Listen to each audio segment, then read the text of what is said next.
আসসালামু আলাইকুম প্রিয় ভাই বন্ধুরা। একটা জিনিস খেয়াল করলাম, সেটা হচ্ছে গাজীপুরে যতগুলো রাস্তা আছে গ্রাম অঞ্চলে সবগুলো কাজই মানে একদম ক্লিয়ার করছে। একমাত্র আমাদের গ্রামেই এই রাস্তার কাজটা এখনো ক্লিয়ার হয় নাই। তো রোজার আগে থেকেই এই কাজটা শুরু করছে, সব জায়গায় উঠে গিয়েছে, কিন্তু আমাদের গ্রামটাই এ পর্যন্ত ওঠে নাই।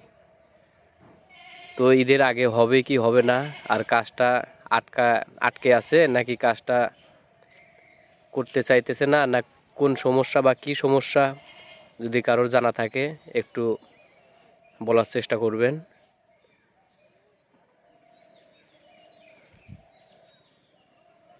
আর 1 মাস পরই হয়তো কোরবানি ঈদ। তো সকলের উদ্দেশ্যে একটা কথা বলতে চাই, যদি এই জিনিসটা নিয়ে যদি একটু কথা বলেন গাজীপুর উপজেলায়, তো আমার মতে অনেক ভালো হবে। কারণ ঈদের ভিতরে নতুন রাস্তায় সবাই চলাচল করতে পারবে। আর রাস্তা যদি এভাবে থাকে তাহলে সবারই চলাচল কষ্ট হবে।